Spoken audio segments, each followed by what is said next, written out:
Good morning all of you. आज मैं एक ऐसे मुद्दे पर बात करना चाहता हूं जो कि भारतीय लोकतंत्र के लिए बहुत ही आवश्यक है। और आप सभी को पता है कि वर्तमान में जो केंद्र में सरकार चल रही है, इस सरकार का एक उद्देश्य है अब की बार 400 के पार। तो आइए मित्रों, जरा समझते हैं माननीय प्रधानमंत्री जी ने अब की बार 400 पार का आंकड़ा क्यों निर्धारित किया है। जैसा कि आप सभी को पता है, हमारे देश में संसदीय शासन व्यवस्था है, पार्लियामेंट्री फॉर्म ऑफ गवर्नमेंट है। और संसदीय शासन व्यवस्था में जो सरकार होती है उसके ऊपर कुछ संवैधानिक प्रतिबंध होते हैं और उन्हीं प्रतिबंधों के अधीन रहते हुए सरकारों को काम करना पड़ता है। अब जरा समझिए कि हमारे देश में शासन की क्या प्रणाली है, क्या व्यवस्था है।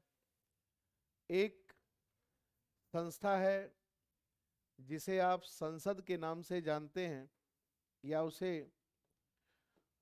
पार्लियामेंट के नाम से जाना जाता है। संसद वह संस्था है जो कानून बनाने का कार्य करती है और इस संस्था के अंतर्गत दो सदन हैं। एक को हम कहते हैं राज्यसभा और दूसरे को कहते हैं लोकसभा। राज्यसभा और लोकसभा को अंग्रेजी में the house of people Lok Sabha को कहा जाता है एंड काउंसिल ऑफ स्टेट्स को राज्यसभा कहा जाता है। यहाँ जो सदस्य संख्या है 245 राज्यसभा में है और 543 लोकसभा में है। अब यहाँ पर आपका जो अगला चुनाव होने वाला है मई माह में, लोकसभा का 18वीं लोकसभा 18th लोकसभा का चुनाव होगा और पूरे देश से 543 सांसदों को निर्वाचित करके यहां भेजा जाएगा।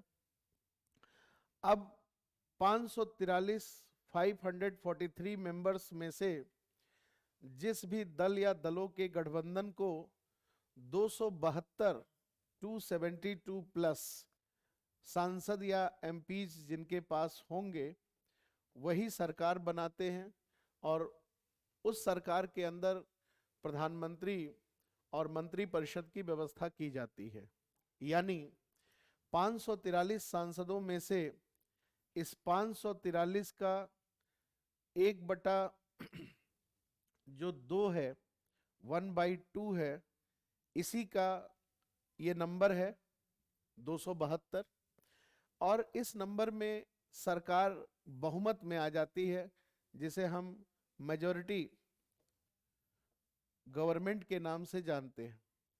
अब यह आप सभी को पता होगा, ये कोई बहुत बड़ी बात नहीं है, लेकिन 543 में से 272 सांसदों के होने के बावजूद माननीय प्रधानमंत्री जी ने 400 पार का आंकड़ा क्यों रखा है, इसी को समझने की जरूरत है। आपको पता है कि हमारे संसदीय शासन व्यवस्था में जब कोई भी कानून बनता है तो ऐसे में उस कानून को बनाने के लिए संसद के दोनों सदनों में एक बिल लाया जाता है और वो बिल दोनों हाउसेज में पास कराया जाता है। भारतीय संविधान के अंतर्गत कानून को पास करने की कोई प्रक्रिया तो नहीं दी गई है। भारतीय संविधान का अनुच्छेद 111 कहता है, a bill passed by both houses of parliament shall be sent to the president for his assent. यानी जब कोई विधेयक संसद के दोनों सदनों से पास होगा तो वो राष्ट्रपति को दस्तखत के लिए भेजा जाएगा। मेरा एक प्रश्न ये है कि जब कोई बिल, चाहे वो राज्यसभा में आ रहा हो और चाहे वो लोकसभा में आ रहा हो, तो इसे पास करने के लिए एक बहुमत की जरूरत पड़ती है और वो बहुमत का मतलब होता है सदन की कुल सदस्य संख्या का 1/2। जैसा कि मैंने अभी आपको बताया, 543 सांसदों का 1/2 यानी 272 का जो आंकड़ा है, इसी को टच करने के बाद संसद के अंदर कोई बिल पास होता है। लेकिन ये एब्सोल्यूट मेजॉरिटी है, इस एब्सोल्यूट मेजॉरिटी की कभी जरूरत पड़ती नहीं है। एब्सोल्यूट मेजॉरिटी की जरूरत तभी पड़ती है जब सरकार को बनाना हो, यानी गवर्नमेंट फॉर्म करने के लिए किया जाता है। लेकिन बिल या कोई मोशन या कोई रेजोल्यूशन पास करने के लिए हमें वर्किंग मेजॉरिटी की जरूरत पड़ती है, यानी कार्यात्मक बहुमत की जरूरत पड़ती है। कार्यात्मक बहुमत निकालने के लिए 543 सांसदों में जिनकी डेथ हो गई है, जिनका रिमूवल हो गया है, जिनका रेजिग्नेशन हो गया है, इनको हमें माइनस करना पड़ता है। फर्ज करिए कि 3 सांसदों की डेथ हो चुकी है, 5 सांसद सदन से निकाले जा चुके हैं, 5 ने अपना त्यागपत्र दे दिया है। इसका मतलब 13 सांसद जो है अब सदन में उपस्थित नहीं है। तो 13 सांसद यहाँ से माइनस कर देंगे 543 से। ये सिर्फ एक उदाहरण है, कोई भी संख्या हो सकती है। तो 543 में से 13 माइनस कर देंगे तो यहाँ पर 530 की सदस्य संख्या आ जाएगी, और 530 का जो 1/2 होगा उसी से हम सदन में कोई बिल पास करा सकते हैं। लेकिन इसके साथ में आप सुनते होंगे कि ऐसे सांसद प्रेजेंट होने चाहिए और वो वोटिंग होने चाहिए। प्रेजेंट एंड वोटिंग का मतलब ये नहीं होता है कि उस दिन कार्य दिवस पर जितने सांसद उपस्थित हुए हैं उन्हीं सांसदों की उपस्थिति को प्रेजेंट माना जाता है। यह एक मिसनॉमर है, सामान्य लोगों को इसके बारे में जानकारी नहीं है। प्रेजेंट का मतलब होता है फिजिकली प्रेजेंट होना। प्रेजेंट का मतलब है जहां सदन में जो कार्य होता है, संसद की कार्यवाही को चलाने की जो गणपूर्ति है या जिसे कोरम कहते हैं, वो 1/10 का होता है। 1/10 का मतलब हो गया लगभग 54-55 सांसद अगर आते हैं तो सदन की कार्यवाही चल सकती है। लेकिन सदन की कार्यवाही चलने का मतलब ये नहीं है कि आप बिल पास करा लेंगे या आप कोई बहुमत से चीजें पारित कर लेंगे, क्योंकि अगर हम सदन चलाने के नाम पर 110 मेंबर यानी 55 मेंबर बुला लेते हैं और ये 55 मेंबर ही उस समय प्रेजेंट हैं, तो आप खुद सोचिए कि क्या 55 का 1/2 निकालने पर 23-24 सांसदों से आप सदन के अंदर कोई बिल पास करा सकते हैं? उत्तर है नहीं। यह सदन कार्यवाही का मतलब है डिस्कशन हो सकते हैं, डिबेट्स हो सकते हैं, प्रश्न रखे जा सकते हैं, पूछे जा सकते हैं, लेकिन कोई बिल नहीं पास हो सकता, कोई मोशन नहीं आ सकता, कोई रेजोल्यूशन नहीं आ सकता है। इसके लिए हमें सदन की कुल सदस्य संख्या का जो कार्यात्मक क्षमता है उसको निकालना पड़ता है। सदन की कार्यात्मक क्षमता का मतलब ये हो गया 543 सांसदों से अगर हम डेथ, रेजिग्नेशन और रिमूवल को माइनस कर देते हैं तो जो भी संख्या बचती है, जैसा मैंने अभी एक उदाहरण आपको बताया कि 3 जो है डेथ कर गए हैं, 5 रिमूव हो गए हैं, 5 को हमने रेजिग्नेशन ले लिया है, 13 माइनस कर दिया, तो ऐसे में हमारे पास कुल संख्या 530 हो जाती है। और 530 का फिर 1/2 जो भी संख्या यहाँ पर आएगी वही एक बहुमत होगा किसी विधेयक या बिल को पास कराने के लिए। अब यहाँ पर टेक्निकलिटी समझने का प्रयास करिए। जैसा कि मैंने आपको बताया 272 सांसदों से सिर्फ सरकार के निर्माण में ही योगदान होता है। 272 सांसदों की बाद में कभी कोई जरूरत नहीं पड़ती है। लेकिन अगर हम संसद के कार्यात्मक क्षमता के अनुसार 530 मान लेते हैं एक उदाहरण के तौर पर, तो इसका जो 1/2 होगा वही एक बिल को पास कराने के लिए आवश्यक है। तो जाहिर सी बात है 530 का जो आधा है वो 272 से कम ही होगा, तो बिल हमेशा यहाँ से पास हो ही जाएगा। लेकिन समस्या तब आती है जब विधेयक को दूसरे सदन में भेजा जाता है जहां पर संख्या 245 है। अब 245 का अगर आप आधा करेंगे, 1/2 करेंगे, तो ये भी संख्या लगभग 123 सांसदों के आसपास आती है। अब 123 सांसद ये जो हैं, कोई जरूरी नहीं है कि गवर्नमेंट ऑफ द डे, उस दिन जो सरकार सत्ता में चल रही है, उसके पास राज्यसभा में ये आंकड़ा या बहुमत हो। यहाँ भी वही नियम लागू किया जाता है। अगर 245 सांसद पूरे हैं राज्यसभा के, तो इसमें से भी डेथ, रेजिग्नेशन और रिमूवल को माइनस करने के बाद, अब वो आंकड़ा कुछ भी हो सकता है, यानी जिनकी मृत्यु हो गई है, जिन्होंने त्यागपत्र दे दिया है, या जिनका सदन से सदस्यता समाप्त हो गई है, उनको माइनस करने के बाद जो भी एक्स नंबर आता है उस x नंबर का ही 1/2 लेकर राज्यसभा से पास कराते हैं। हम एक छोटा सा उदाहरण मान लेते हैं कि यहाँ से भी 2 4 10 सांसद गायब है, तो जो भी उस दिन प्रेजेंट एंड वोटिंग होंगे उनसे ही उस सदन की सदस्यता जो है मानी जाएगी, वो प्रेजेंट माने जाएंगे और वोटिंग माने जाएंगे। और इस प्रकार जब दोनों सदन पास कर देंगे तभी जाकर सरकार कोई बिल राष्ट्रपति के दस्तखत के लिए भेज सकती है। अब यहाँ पर प्रश्न ये है, ये मैंने जो अभी आपको उदाहरण बताया है ये साधारण विधेयकों के लिए बताया है। साधारण कानून तो सरकार कभी भी पास करा सकती है, लेकिन समस्या कहाँ आती है? समस्या आती है कॉन्स्टिट्यूशनल कॉन्स्टिट्यूशनल अमेंडमेंट बिल्स के अंदर। यानी जो संविधान संशोधन विधेयक होते हैं इनको पास कराना थोड़ा कठिन होता है, टफ होता है, क्योंकि इसकी जो प्रक्रिया है, इसका जो प्रोसीजर है वो आर्टिकल 368 में दिया गया है। और अगर आप आर्टिकल 368 में पढ़ेंगे तो वहां पर कहा गया है कि कोई भी बिल जो संविधान संशोधन विधेयक के नाम से आ रहा है, इंडियन कॉन्स्टिट्यूशन में अमेंडमेंट करने के लिए आ रहा है, उस विधेयक को दोनों सदनों को अलग अलग पास करना है। यानी अगर हम यहाँ पर देखें तो राज्यसभा और लोकसभा, ये दोनों सदन जो कि 245 और 543 संख्या लेकर बैठे हुए हैं, इन दोनों सदनों में जब भी संविधान संशोधन विधेयक आएंगे तो उनको अलग अलग पास कराना है, यानी सेपरेटली पास कराना है। सेपरेटली पास कराने का मतलब है भारतीय संविधान के अनुच्छेद 108 के अंतर्गत जो ज्वाइंट सिटिंग की बात की जाती है, ये ज्वाइंट सिटिंग संविधान संशोधन विधेयकों पर नहीं हो सकता है। यानी कभी अगर राज्यसभा लोकसभा के अंदर डेडलॉक की स्थिति पैदा हो जाए तो ऐसी डेडलॉक की स्थिति में कभी भी इनका संयुक्त बैठक नहीं हो सकता है। तो जब संयुक्त बैठक नहीं हो सकता है तो जाहिर सी बात है, भले ही सरकार लोकसभा में बहुमत लेकर बैठी है, 272 सांसद प्लस लेकर बैठी है, वो राज्यसभा के सांसदों से वो उसे पास नहीं करा सकती, क्योंकि जब तक राज्यसभा के आधा से ज्यादा सांसद हाँ नहीं करेंगे तब तक कोई संविधान संशोधन विधेयक वो संसद से पास नहीं होगा। तो प्रश्न ये है कि अगर आप 400 का आंकड़ा यहाँ दे भी देते हैं मोदी सरकार को या किसी भी सरकार को, तो क्या इससे कोई संविधान संशोधन विधेयक वो पास कराने की स्थिति में होंगे? इसका जवाब है नहीं। तो प्रश्न है कि सरकार ने 400 का आंकड़ा मांगा क्यों है?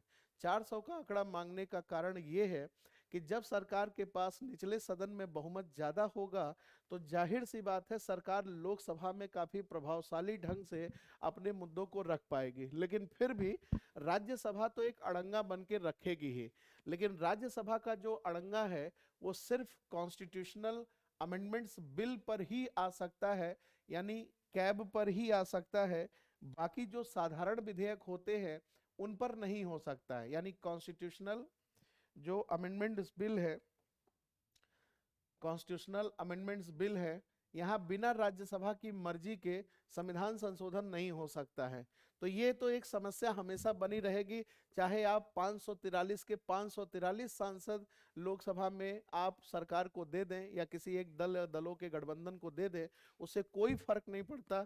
जब तक राज्यसभा में बहुमत नहीं होगा सरकार का, वो कोई भी संविधान संशोधन पास नहीं कर सकती है। यानी अगर आपको इंडियन कॉन्स्टिट्यूशन के अंदर कोई अमेंडमेंट करना है, जैसे अभी पीछे आपने देखा होगा कुछ चर्चाएं चल रही थी कि भारत के संविधान के अंदर जो चित्र बने हुए थे धार्मिक रूप से वो हम लाना चाहते हैं। अभी मैंने देखा 2 3 दिन पहले एक राष्ट्रीय चैनल के ऊपर एक सुप्रीम कोर्ट के वकील थे, वो जो लॉजिक दे रहे थे, मतलब मुझे तो शर्म आ रही थी कि इतने बड़े अधिवक्ता होकर और उनको ये नहीं पता है कि भारतीय संविधान में संशोधन के लिए संयुक्त बैठक का कोई प्रावधान नहीं है, क्योंकि आर्टिकल 368 की जो वर्डिंग्स है उन वर्डिंग्स के अनुसार दोनों सदनों में सदन में अलग अलग पास करना जरूरी होता है। तो भले ही आप 400 का आंकड़ा मोदी सरकार को दे दें, उससे कोई फर्क नहीं पड़ता है, क्योंकि राज्यसभा में जब तक सरकार बहुमत में नहीं होगी, यानी सरकार के जो दल के सांसद हैं वो राज्यसभा में बहुमत में नहीं आएंगे, तब तक कुछ नहीं हो सकता। अब प्रश्न है कि सर राज्यसभा में सरकार के लोग कैसे बहुमत में आएंगे?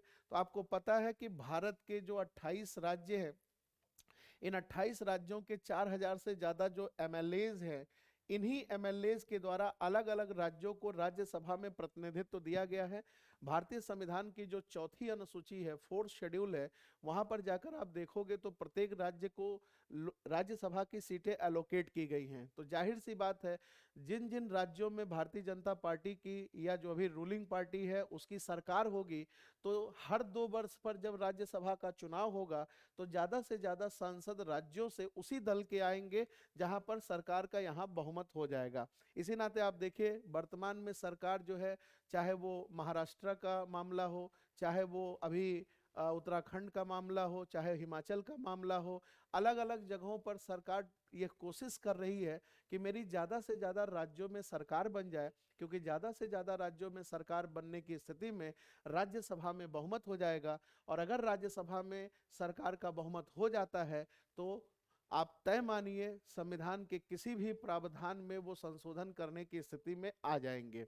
लेकिन यह भी निरपेक्ष नहीं है। अगर सरकार दोनों सदनों में बहुमत में आ भी जाती है तो अभी ऐसे कानून जो संविधान की आत्मा पर चोट करने वाले हैं, ऐसे कॉन्स्टिट्यूशनल अमेंडमेंट्स जो हमारे बेसिक फीचर्स ऑफ कॉन्स्टिट्यूशन को टच करने वाले हैं या उनको डिस्ट्रॉय करने वाले हैं, वो सुप्रीम कोर्ट के ऑब्जर्वेशन से भी गुजरेंगे। यानी माननीय उच्चतम न्यायालय ने 1973 में केशवानंद भारती के केस में जो डॉक्ट्रिन ऑफ बेसिक स्ट्रक्चर यानी मूल संरचना सिद्धांत का प्रतिपादन किया था, उस सिद्धांत के अनुसार कोई भी कानून जो संविधान संशोधन का संबंधित है, अगर वो संविधान के कुछ मूलभूत सिद्धांतों को तोड़ने का प्रयास करेगा तो वह जाहिर सी बात है सुप्रीम कोर्ट में चैलेंज होगा। और अगर सुप्रीम कोर्ट में चैलेंज होगा और माननीय न्यायालय को ये लगता है कि सरकार द्वारा लाया गया ये संविधान संशोधन विधेयक कहीं ना कहीं हमारी जो मूलभूत संरचना है, जो बेसिक स्ट्रक्चर है, उसको तोड़ने का प्रयास कर रहा है, तो माननीय न्यायालय कभी भी उसे अलाउ नहीं करेंगे। अब प्रश्न उठता है कि ये मूलभूत ढांचा सिद्धांत है क्या? मूलभूत ढांचे सिद्धांत की परिभाषा देते हुए केशवानंद भारती के केस में जस्टिस सीकरी ने कहा था, there are certain principles, basic principles that can not be destroyed by the constitutional amendment, it is not come under the authority of the parliament, we will decide what will be the basic structure of the constitution of India. समय समय पर हम बताते रहेंगे संविधान का मूलभूत ढांचा क्या होगा। फॉर टाइम बीइंग उतने समय के लिए माननीय न्यायालय ने कहा था कि भारतीय संविधान की जो उद्देशिका है, प्रियम्बल है, वहां पर जिन जिन बातों की चर्चा की गई थी, जैसे अगर हम 1973 की बात करें तो हमारे संविधान की जो उद्देशिका है वो पहले पैराग्राफ में सिर्फ 3 शब्द रखती थी, we the people of India having solemnly resolve to constitute India into a sovereign democratic republic. वहां सोशलिस्ट और सेकुलर शब्द नहीं थे 1973 के अंदर। 1976 में 1976 में जब 42वां संविधान संशोधन किया गया तो उस समय जो है सेकुलर और सोशलिस्ट शब्दों को जुड़वा दिया गया। अब प्रश्न ये है कि मान लो सरकार चाहती है कि वो भारत संघ को या भारतीय गणराज्य को सेकुलर ना रखे और प्रियम्बल से सेकुलर शब्द हटा दिया जाए, तो मैं आपको बताना चाहता हूं प्रियम्बल शब्द से अगर सेकुलर शब्द आप हटा भी देते हैं इससे भी कोई फर्क नहीं पड़ेगा, क्योंकि भारत के संविधान के विभिन्न अनुच्छेदों में सरकार के कार्यों पर प्रतिबंध लगाने के लिए, लिमिटेशंस के लिए हमने बहुत सारे जगहों पर धर्म के नाम पर विभेद करने से मना कर रखा है। अगर आप कभी भारतीय संविधान को पढ़ें तो आपको अनुच्छेद 15 का जो खंड 1 है, अनुच्छेद 15 का ही जो खंड 2 है, अनुच्छेद 16 का जो खंड 2 है, अनुच्छेद 25 से लेकर 28 तक के जो आर्टिकल्स हैं, अनुच्छेद 325 है, अनुच्छेद 326 है, अनुच्छेद 29 का खंड 2 है, ये तमाम ऐसे आर्टिकल्स हैं जहां पर धर्म के नाम पर विभेद करने से सरकार को मना किया गया है। इसका मतलब इंदिरा जी ने जब सेकुलर वर्ड जुड़वाया था, ये पहली बार ऐसा नहीं हुआ कि हमारा संविधान पंथ निरपेक्ष या सेकुलर हुआ। हमारे संविधान में ऑलरेडी सेकुलर प्रोविजंस थे, जिनकी वजह से संवैधानिक जो करेक्टर था वो सेकुलरिज्म के ही आधार पर चल रहा था। जैसा कि आप अखबारों में या मीडिया पर, चैनलों पर चर्चा सुनते हैं कि हमारे देश में गीता नहीं पढ़ाया जा सकता, हमारे देश में रामायण नहीं पढ़ाया जा सकता, आपको पढ़ाने से किसी ने मना नहीं किया है। प्रश्न है भारतीय संविधान का एक अनुच्छेद जिसका नाम है 28, आर्टिकल 28 जो है ये कहता है कि कोई भी शिक्षा संस्था जो 100% सरकारी धन से चल रहा है वहां कोई धार्मिक शिक्षा नहीं दी जाएगी। Any educational institution which is fully funded out of the state fund, the religious instruction shall not be imparted। यानी वहां पर कोई धार्मिक शिक्षा नहीं दी जाएगी। अब धार्मिक शिक्षा नहीं देने के लिए किसे मना किया गया है? हमारे राज्य को, यानी सरकारी स्कूलों में मना किया गया है। लेकिन वहीं पर उसी आर्टिकल के अंदर एक परंतुक है, एक प्रोविजन है जो ये कहता है कि अगर कोई शिक्षा संस्था ऐसी है जो सरकार के अधीन किसी ट्रस्ट में चल रही है, इंडोवमेंट में चल रही है, यानी सरकार ने एक ट्रस्ट बनाया और उसके तहत कोई एजुकेशनल इंस्टीट्यूशन चल रहे हैं, तो वहां पर धार्मिक शिक्षा दी जा सकती है। तो मैं आपको यह बताना चाहता हूं कि आप नेताओं के या किसी अन्य ऐसे लोग जिनको संविधान के बारे में बिल्कुल जानकारी नहीं है, आपको भ्रम में रहने की जरूरत नहीं है। अगर सरकार धार्मिक शिक्षा देनी ही चाहती है तो मैं आज आपको तरीका बता रहा हूं। सरकार एक ट्रस्ट बनाए और ट्रस्ट के अधीन उस शिक्षा संस्था को लाकर आप गीता, कुरान, बाइबल, रामायण जो पढ़ाना चाहते हैं पढ़ाइए। इवन सरकार वहां धन भी लगाएगी तो सरकार को कोई रोक नहीं सकता है। हमारे संविधान में ऐसी व्यवस्था है।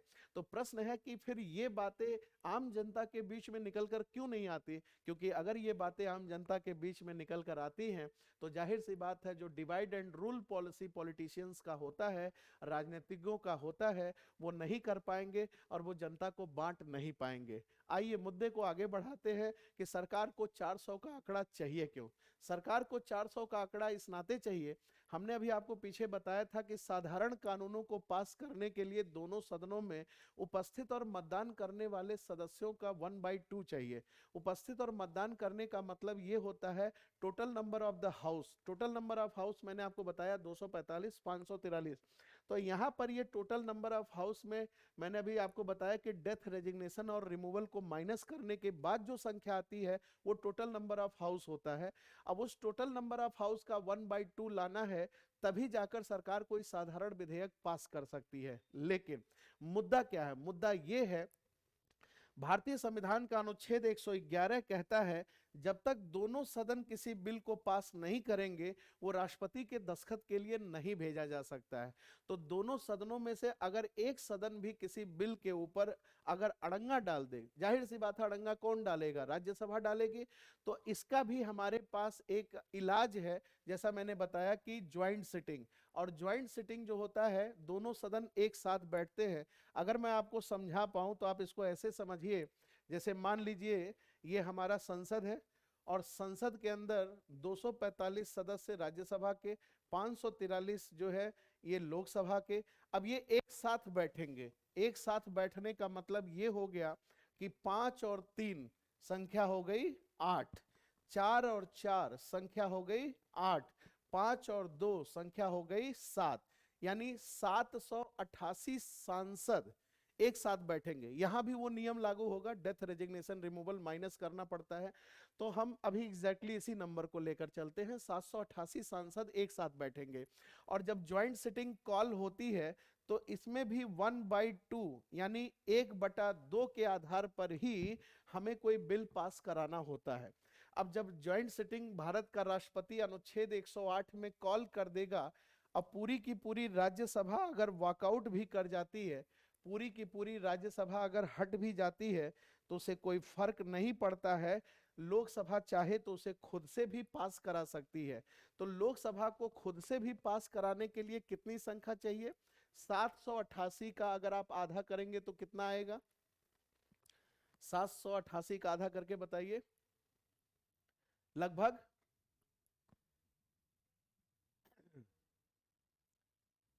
788 का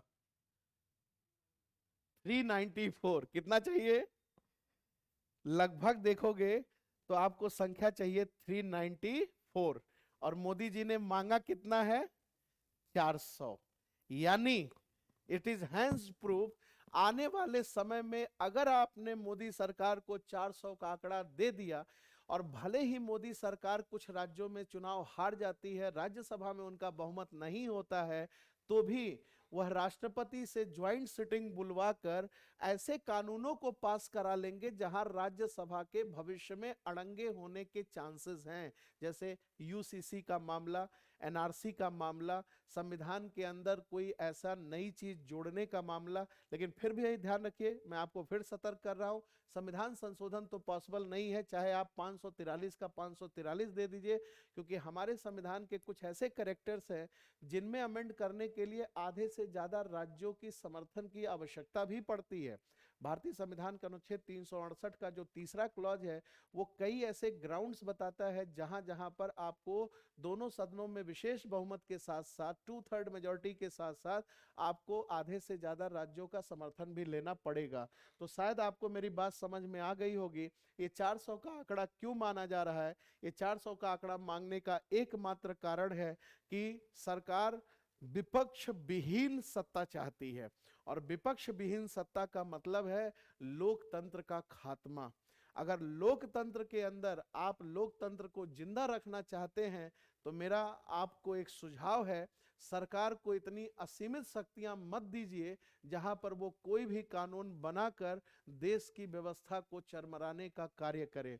अतः भले ही न्यायालय हमारे पास है, आगे चलकर उन कानूनों का न्यायिक पुनराविलोकन भी हो सकता है, लेकिन फॉर टाइम बिंग कुछ समय के लिए तो सरकार ऐसा कर ही सकती है।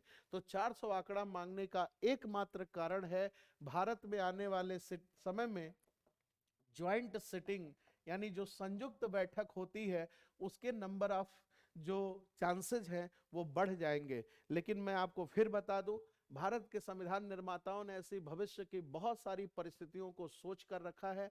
इसी नाते ज्वाइंट सिटिंग का भी जो कॉन्सेप्ट है वो प्रेसिडेंशियल असेंट के अंतर्गत आता है, यानी संयुक्त बैठक बुलाने का कार्य भारत के राष्ट्रपति का है।